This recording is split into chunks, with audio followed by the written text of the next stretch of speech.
Tim, I've been wanting to talk to you all day, man. You ready? I'm ready, brother. Insiders, we got a special guest joining us today. His name is Mr. Grant Cardone.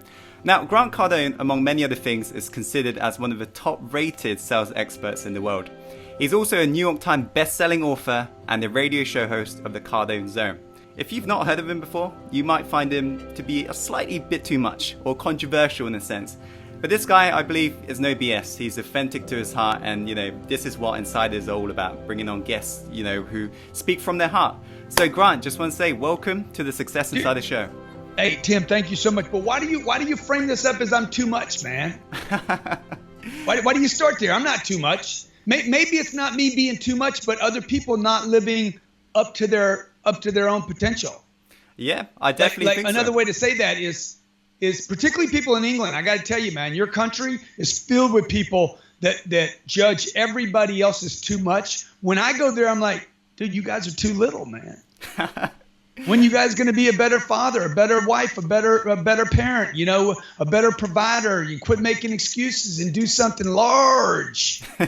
No, definitely agree. For me, you're not too much, but again, it depends on the person, depends on their level of self-development. That's right.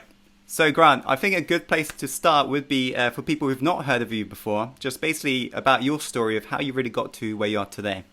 Well, dude, look. I mean, it starts with this thing that you were talking about. My entire life, I have been basically, and the thing about the UK, making that judgment, it happens here in America too. It happened in my own household. It happened with my mom and my sister, my brother. Hey, man, you're too much, man.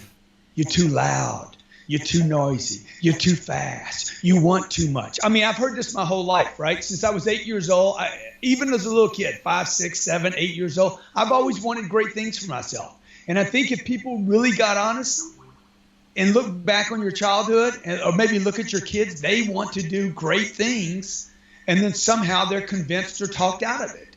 And so I grew up like everybody else, mom, dad, brothers, sisters.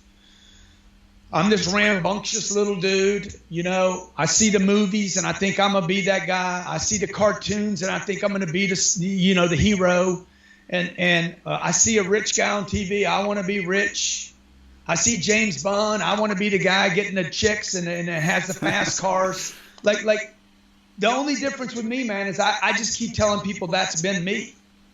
And at about the age of 15 or 16, I quit telling people that's what I wanted because I had been pushed down so much and told them that I was too much too often. And I started agreeing with them. And I quit being true to myself. And by the time I was 25, man, I had just basically gone downhill. And then at 25, I decided, you know what, I just can't live like this. I'd rather not live at all. And so I've committed the last 30 years. I'm going to be true to who I am. I'm going to tell people what I want to do. I'm going to do everything I can to make that possible. And I'm going to live up to what I know is my potential. Amazing. So I know during your 25, I believe, you went through that pit, let's say. Yep. What was the thing you did to really get yourself out of that? Because, nowadays, like you say, people dream big, but they didn't always achieve big like yourself. So what did you do differently? Yeah. People dream big, but then they drink bigger. Exactly. Or they smoke weed more than they dream, and or they watch games, or they become spectators. So I became a spectator from 16 to 25. I basically became sidelined. And when I was 25, I went to a treatment center because I had a problem with drugs. But the real problem was not the drugs. I thought the problem was drugs, but the problem really wasn't the drugs. The problem was I had been labeled too much so many times that I started believing it. That there was something wrong with my desires and my ambition and my dream, that I wanted to dream, that I thought about a lot of different things, that I would have an idea. And like, I remember being 12 and 13 years old, dude, not being able to sleep at night, having dreams of one day being famous. And so when I started pushing all that down, man, I ended up in a lot of trouble with myself. And so when I was 25, I quit doing drugs. And my big turnaround was not stopping the drugs. That helped. But it was when I threw all this obsessive kind of energy, this destructive energy. Basically, I took that destructive energy and said, I'm not going to get rid of it. I'm going to use it. And I started focusing on the job I had at the time, which was a sales job. And I threw myself completely into it. And then when I learned how to do that, I picked another thing and threw myself completely into that. I started a company, and I threw myself into like 100%, like obsessively. And then when I got that one going, I threw myself into another thing completely. And so as much as I could, man, I just kept throwing myself completely, like literally replacing a negative addiction and throwing that negative, neurotic, crazy, whatever that is, right? Obsessions into positive things that could actually help my life and help others. Okay, so how did you know what to throw yourself into? Because nowadays, 20s, there's a lot of people who lack clarity, right? So What did you do? Dude, I made a list of things that were constructive for me and destructive for me. I made 2 lists. I put people on the list. I talk about this in the book. Hey, who in your life is constructive? Who's destructive? Oh, by the way, people doing anything need to go on the right side. Okay? There's no, it's constructive or destructive. There's no middle ground here. It's obsessed or average. Okay? They're either helping you or they're not. So if they're not helping you construct your life, they are destructive. And there's an entire chapter about haters and naysayers, okay? It's not the haters that are your problem. You see all these quotes, great quotes on the internet about the haters? The haters aren't the problem, man. It's the mom, the dad, the uncle, the aunt, the brother, the sister, the teacher, the manager that are, you can't do that. That can't happen. We can't do that. While Elon Musk thinks about colonizing Mars, you got people that work next to you that think 40-hour work weeks is like slavery. So you know what I did was I just made a list, dude. I made a list of like, here are the things that are constructive in my life. Here are the things that are destructive. Here are the people that want to support me in this constructive. Here are the people that are destructive. Okay? My mom saying, I love you just the way you are, is not constructive. It's destructive when you really look at it. Because even though my mom loved me just the way I was, I didn't. That wasn't constructive, dude. Staying the way you are is not constructive. It's destructive. Because nothing can stay where it's at. It's either or for me. So I'm either all in, obsessed, or I'm going to be average. And that's where I start. I look at what can help me, what can't, and make decisions based on that. Okay, sure. So when you was looking at the list of what to jump into, was you looking at it from a point of this is going to make me a lot of money, or was it passion you was following? What was it? Well, in the beginning, dude, I couldn't even imagine looking at 2 things. I'm like, what can I throw myself into that won't send me back to using drugs, send me back to those guys, send me back to women that were trouble for me? What can I can throw myself into my job. I had a job. I had a sales job. Just tackling that one thing, I'm going to get great at sales. Okay? Just tackling that one thing, I had my hands full. If you'd have told me then that I could focus on that, write a book, speak to audiences, help other drug addicts, donate money, I couldn't even fathom all that, dude. I just picked one thing. So in the beginning, get obsessed with one positive thing and, measure it by how much money you can produce. Because if it can't produce money, if it cannot produce money, it's not helping other people.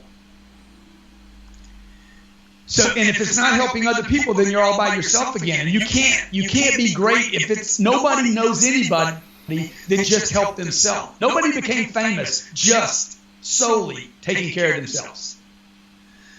And what I mean is, I talk about this in a book. Name somebody great. You pick any name, okay? Any name on this planet. If me and you both know him, Tim. If there's any person, Steve Jobs. Good. Okay, obsessed. Helped a lot of people. Created products that solved other people's problems. He didn't just fix himself. He didn't just get rich. Pick another person. Mark Zuckerberg. Totally obsessed, dude. He's like, I'm gonna basically spam every person on planet Earth and have them like it. And then as soon as I figured out how to spam them, okay, you see what I'm saying? He was obsessed, bro. And by the way, obsessed with winning his lawsuit. Obsessed with crushing people that were making claims against him.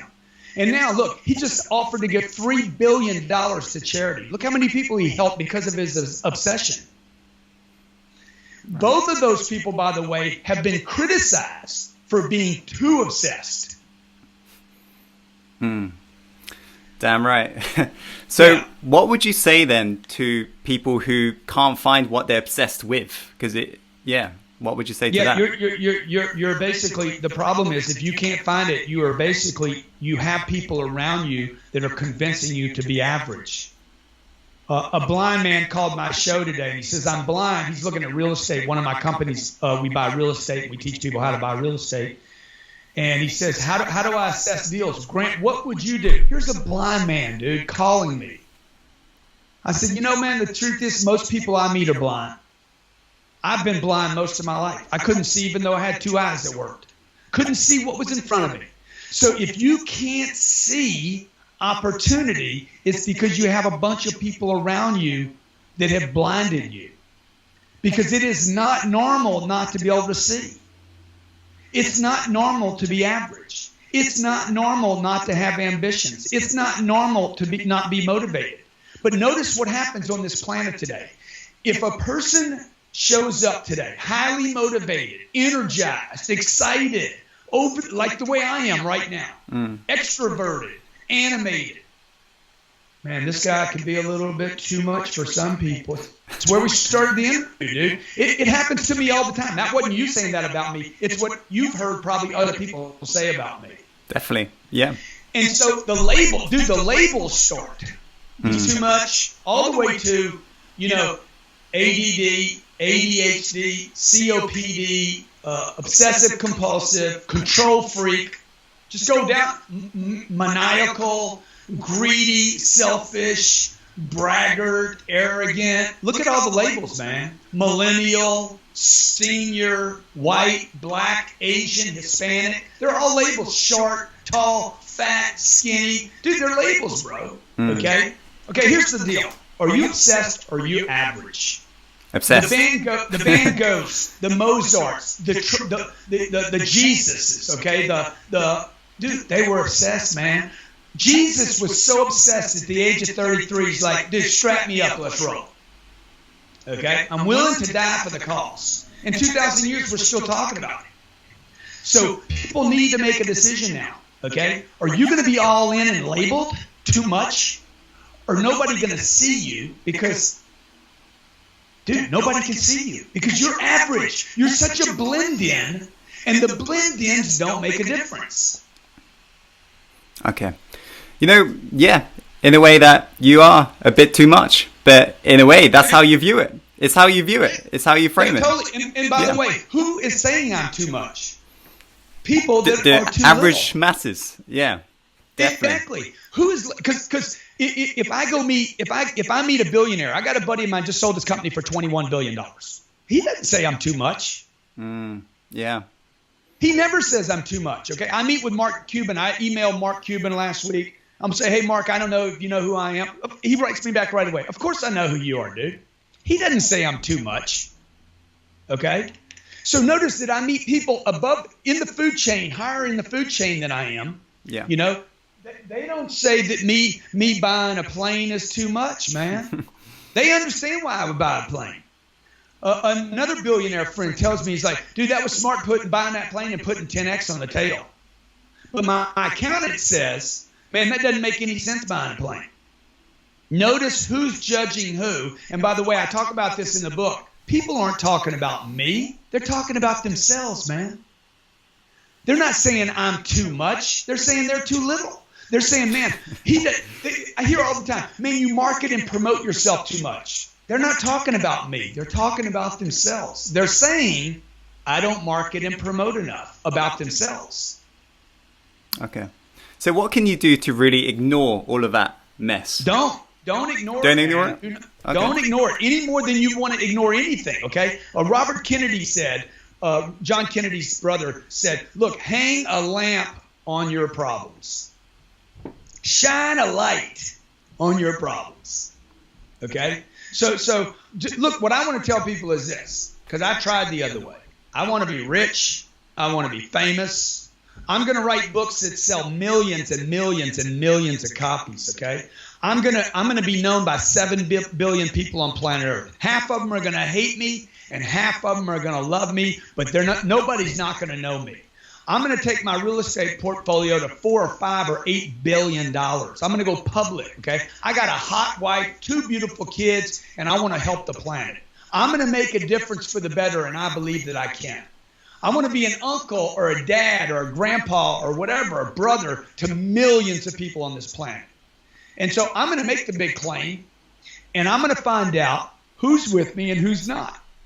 Okay? And the people that are like, dude, that guy's too much. Well, they're not with me. I know what camp they're in, man. Okay? And then there's going to be this other be like, dude, that sounds great, man. I've been wanting this kind of help. So I'm just not going to suppress my energy anymore in order for people that I don't even know to approve of me. I got to approve of me, not others. Okay. I've got to ask, with this amount of high energy, what would you say is your biggest success habit that keeps you fueled every single day? You know, I think probably the thing is, man, is that, you know, I continue to learn. Like I'm trying to figure my way out. Okay. When we build programs like the book, Be Obsessed or Be Average, I didn't write that book for anybody else. I wrote it for me. I believe this. If I can write something that will help me go to the next level, it's going to help other people. Every program that I've ever written, I've done 19 books or best-selling business programs. Every one of them was for me to figure something out. So I'm not just trying to be a speaker on stage. I'm not trying to be the expert. I'm trying to take my business to another level. And so whether it was me going from a treatment center to stop using drugs and throwing myself into sales, or going from sales to starting my business, or my first business to starting a partnership, or my first 2 businesses in a partnership to starting a real estate division, to the things that I'm doing today, dude, I'm just trying to figure out my own way. Like I'm showing up every day as a student. And I'm looking at what works and what doesn't work. And I hold myself to a I'm the only one that needs to judge me. Right? I know what my potential is. I know, hey, I don't ask God to help me, bro. I think God already did. Now I got to prove it. You know, whatever you believe in God, right? Whatever God is, some, you know, God, Muhammad, whatever, bro. What you know, some universal thing, dude, whatever. I have a gift. Everybody's got a gift. I'm not denying mine anymore.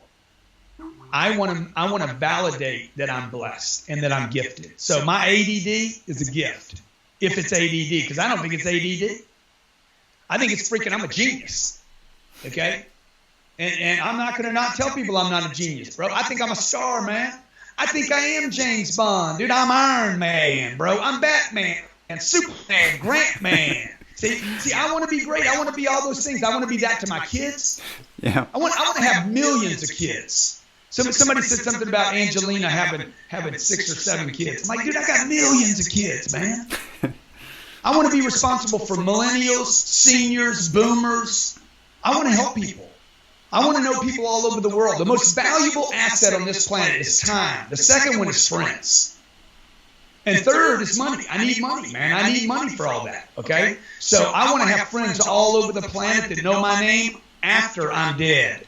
After this body doesn't work anymore. After Grant Cardone expires, you know, as this entity, I want people to be talking about me 50 or 100 years from now. Is that arrogant? Maybe. Is it conceited? Maybe. I don't know. So is that what drives you?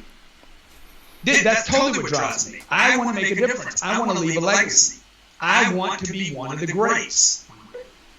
So what do you do? I mean, being a serial entrepreneur you are, I'm sure you do go through some failures, some worst times. What do you do to really push through those bad times in your life? Dude, I've had so many. It's like, what I do, every time I fail, I put my attention on where I'm going rather than where I am. I put my attention back on the goal. Okay? I lose the deal. I'm looking at this real estate deal last year. I missed it by $1 million. So you just focus back on the goal, yeah? I'm like, okay, where am I going, man? Where am I going? I missed the deal. It cost me $20 million to miss this deal. Screwed up. I knew I screwed up when I did it, dude. You know, know when you make a mistake. I knew when I did the deal, it was a mistake to not do the deal. They just put it on the market for $28 million more than they paid for it. So that $1 million cost me $28 million. I hate it, dude. I'm like, damn, that was stupid. But I'm like, okay, how long am I going to do that? Put your attention on where you're going, because one deal is not where I'm going. So I put my attention back on, I want to build a $4 to $8 billion real estate portfolio. What's 28 million when you're talking about 4 big billies? Right. And that's how all the giants think, dude. Okay, the giants don't think about their losses. They think about, hey, what can we do? Okay, sure. And while average people are trying to basically avoid losses. And it is impossible in life to avoid losses. The thing is, can you win more than you lose? That's all that really matters. And whether that's selling a book, buying real estate, selling a product, or speaking to an audience, whether it's the interview me and you do, can I help more people here than I hurt? Okay. I do, let's say 20% of my audience are actually quite young, and I'm sure you probably find the same as well. And they are literally beginning their journey, and they get motivated by seeing people like yourself, Grant. What advice would you say to people who want to get seriously wealthy, but they've got literally $0 in the bank? Yeah. So number one, quit talking about your age. Nobody cares. Turn the fan on. Quit talking about your age. Nobody cares about your age. Alexander the Great was 16. Jesus was 33. Zuckerberg was 26. Okay, nobody cares. The only person talking about your age is you, is the young person, right? Number two, there's so much money on this planet. There's so much money on this planet. It is freaking unbelievable. Okay, if you have a shortage of money, if you currently have a shortage of money, it is not because there's a shortage of money. It's because you're not focused on money. It's because you have some belief about money, something the average people around you, mom, dad, uncle, aunt, somebody around you quit on the money thing. And now you quit on it.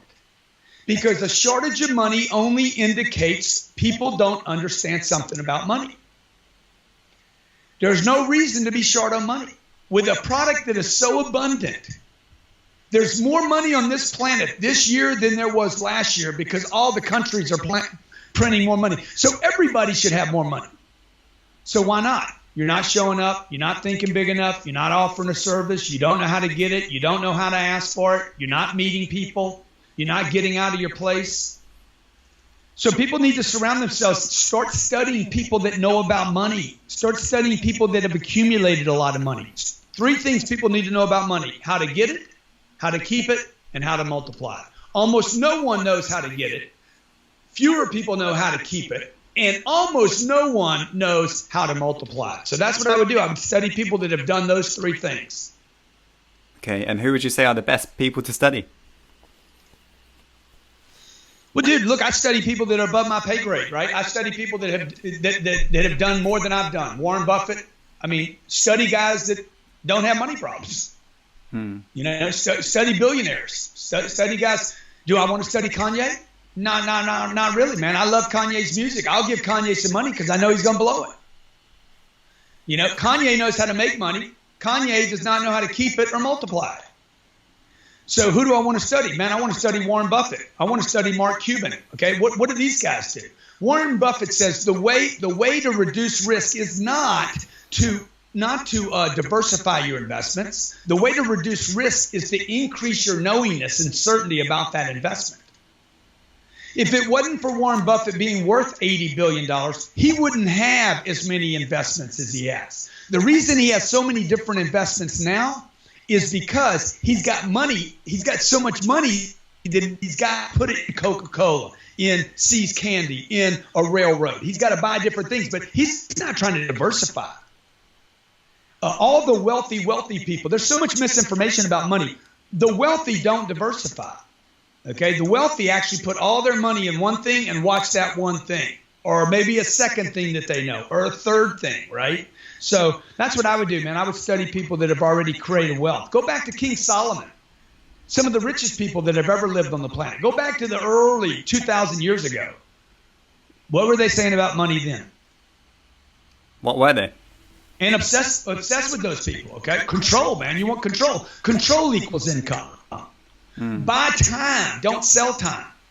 Right? How do you buy time? Dude, you don't build the damn pyramid yourself. You hire a bunch of people to build the pyramid. You trade money for their time. Right. You trade your money for their time. Most people won't even hire anybody. Here in America, 28 million small businesses in America. Check this out. 28 million small businesses in America, and 22 million out of the 28 have no employees. Wow. Confused. They're like, I don't want to hire people because that costs money. Hiring people does not cost money. It buys you time, and time is money. Okay, sure. So, Grant, what do you believe has been your greatest life lesson so far in your incredible journey? My greatest life lesson? Yeah, your greatest life lesson. Man, don't quit, bro. Don't quit, no matter what. No matter how lost you are, no matter how confused you are. You know, I quit using drugs 365 times a year for 9 years in a row. 3,000 times I quit. I'm quitting today. I'm quitting today. 3,000 times I failed. And one day, dude, I never used drugs again. So, you know, I got customers that I've been calling on for 23 years. I still haven't gotten their business. I'm still calling them. The woman that I'm married to wouldn't take my phone call. 13 months. 26 phone calls, man. She finally picked the phone up. She said 2 of my babies. 13 years we've been married now, bro. Okay? She's an awesome chick and the perfect woman for me. So, look, no matter how many times you fail, don't quit. But how do you know if the thing you are in is the right thing? Because some people carry on doing the wrong thing, right? Something that's sabotaging them. It's either constructive or destructive. Right. And what's constructive? Constructive is what helps me and other people. Destructive helps damages other people. I had a buddy, my buddy. I got a buddy right now, and he drinks a lot, you know. And I'm like, dude, you're scaring other people, man. It doesn't bother me any, Grant. I said, yeah, but you're scaring people around you, man. People are scared of you when you're drinking. And if it's scaring more people than it's helping, bro, it's damaging. Okay? So you guys that are smoking weed out there, you're like, oh man, weed doesn't kill anybody. Look at all the justifications. It doesn't kill anybody. Nobody's ever overdosed on weed. It doesn't bother me. Dude, you go into a deal on weed, and I go into a deal on weed. I hope all my competition smokes weed before they present. Because I'm going to kill you, man. Okay? You can't run with me. You just can't tap into the freaking juice. Okay? Average doesn't work. And what masses of people are doing, what groups of people, if you study the last 2,000 years, whatever the masses average, whatever the masses agree on, is wrong. Okay, the stock market, the internet stock market in 2000, the housing bubble in 2009. Okay, dude, whatever people are doing, the mass numbers is always incorrect. So, like you got to map out your deal, man. You got to map out your deal, and you got to get obsessed with, hey, I'm going to be great no matter what, which means I can't be all these other things to all these other people. I got to be willing to say no to this to get this. So I have a saying, pay the price today so you can pay any price tomorrow. Any price. Not do whatever you want tomorrow, because you're not going to be able to do whatever you want. Okay? You always have to do things you don't want to do. For the greater good, man. Right. Okay. So that's how I do it. I look at, hey man, where am I making a constructive difference on this planet? I don't want to just make a difference. I want to make a difference for the better. I want people to feel better when they walk away from me. That means sometimes I got to kill somebody that's with me. Right? Because let's say I got a guy on my sales team and he's making sense of this production, when I know I need to get everybody at this production. I might need to kill this guy, man, to show these guys over here, hey, bro, that don't work over here. Okay, maybe helping him is no longer the thing to do. Because maybe the best way to help him is to just kill him, shoot him, get rid of him, ask him to go away. Okay, maybe that's the best thing for everybody. So all these guys over here say, shit, I got pumped, dude. Look, we live on a planet where most people are not doing well. Would you agree with that? Yeah, definitely. Dude, definitely. You know, millennials actually have a shot. Better than probably any other generation that's come around. Millennials know that what their moms and dads, their uncles, their aunts, and their grandparents didn't work. But millennials are also stereotyped to be lazy, right? No, dude, the millennials they're a little confused because they're looking around. They're probably the smartest generation of people that have ever existed. They're looking around with all the data, with open eyes. They're like, wait a minute, my mom and dad bought a house and then they couldn't even sell the house when they needed to. Maybe that didn't work. Okay, mom and dad saved all their money in the bank, and now the money's no good. Mm-hmm. All right, mom and dad borrowed $1 trillion to go to college and have jobs they hate. They can't move, they don't have any money, and they have a job they don't like. Dude, that might not have worked so good. So millennials are a little confused. They're looking and saying, what's wrong with this deal? Okay. Then I come around and I say, look, never buy a house. It was the dumbest investment ever pushed on people around the world.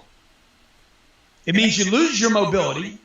You pay for something you can never actually own. Okay. And by the way, the investment over the last 50 years has proven to be dismal at best, 1% growth. Number two, the college thing is a complete scam. Total, absolute scam. Like 401ks, like retirement accounts, and like the IRA. You think it's a scam? Total scam? Total freaking scam, dude. Just like Wall Street's a scam, okay? What Wall Street, dude, why should it be so easy for somebody to invest in a stock they don't know anything about? Because they want your money, man. Okay? So why would the government give Bob a credit for no taxes, not charging taxes for giving money to a stranger in New York? He doesn't know anybody in New York. He's never been to Wall Street. He doesn't even know the company Fidelity or Franklin Mutual or whatever the name of the damn company is. You're going to send your money over there. You don't know anybody there. You don't know what it's invested in, but the federal government's going to give you. We're going to tax defer. You won't have any taxes, Tim, until you're 65 years old. Okay?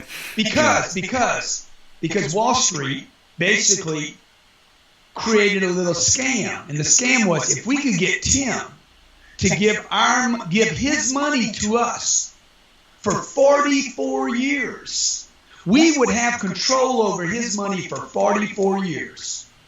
It's a scam, bro. Okay? Why would somebody go to college and spend $50,000 a year for 5 years, $250,000 to get a job that pays $50,000? If I told you, give me $250,000, dude, and I'm gonna give you $50,000 back a year, would you do that, dude? No way. No. But you know what? Millions of kids do it every year. Okay? Why would we put kids through a school system in America for 12 years that doesn't even produce results? Because it's $180 billion federal government agency. Wow. The longer it lasts, the more money we can collect from the taxpayers. So these are scams, man. People need to wake up to them. The middle class is a scam, man. So what should millennials do instead of going to college then? You know the truth, man. You guys already you guys are like your heads are popped out of the freaking sand saying, I think this is some bullshit. This is some bullshit. My mommy and daddy got screwed. My uncle got screwed. Okay, you guys know there's a scam going on. Now what you need to do is quit freaking protesting about it. You need to prove success promotes success. Okay? Protesting does not promote success. Criticizing is not the promotion. You got to come out and say, "Hey, I got to be different." Okay? If you're going to quit school, then you need to freaking show up and blow up. You need to bank some paper, man. You need to multiply money. So you can't just be a bitch. You can't just be the screamer and the complainer and the criticizer and write blogs and go stand in parks and be the protester, dude. Protesting ain't gonna change anything. You gotta be the shining light, an example. You gotta be the Mark Z, the Steve Jobs, the Jesus, the Jesus, the Muhammad, the Timothy, man. You need to be the Superman, Batman, Grant Cardone, whatever it is. You gotta be the star. Right. Okay, Grant, we'll start wrapping up there. But if you was to really just leave insiders with one final message they should really, really remember from this whole interview today, what would it be? Dude, give yourself permission to be a freaking obsessed person. All in, all the time, to the point to where you're getting criticized. If people are not criticizing you, you're doing nothing. Okay? If people are patting you on the back, you my buddy, dude, you don't need buddies. You need success. And if you don't need that, I'm probably not your guy. Okay? Right now, if your stomach's turning hearing all this, you're like, I'm sick of this Cardone guy. I wish Timothy wouldn't have done the interview that long. Dude, I'm not your guy. Go study something else, man. Go back to reading your cartoons or watching TV or being a spectator. But those of you who are like, dude, man, I wish I had this kind of freaking intensity every day. You can. This ain't about walking on fire, man. This is about tapping into that darkness inside of you that you know needs to come out as light. And that's what I would say, man. So surround yourself with somebody that you want to emulate that's doing big things and become obsessed with it. Be obsessed or be average, Timothy. Okay, great. So Grant, once again, Tim, thank you so much for coming on. Good man, Tim. Hey, good to meet you, brother. Let's hook up. If you're ever in Miami, I want to make sure you come by and see us, all right? Definitely. Thank you so much for tuning in, Insiders. As always, follow your heart and take action, and speak to you guys soon.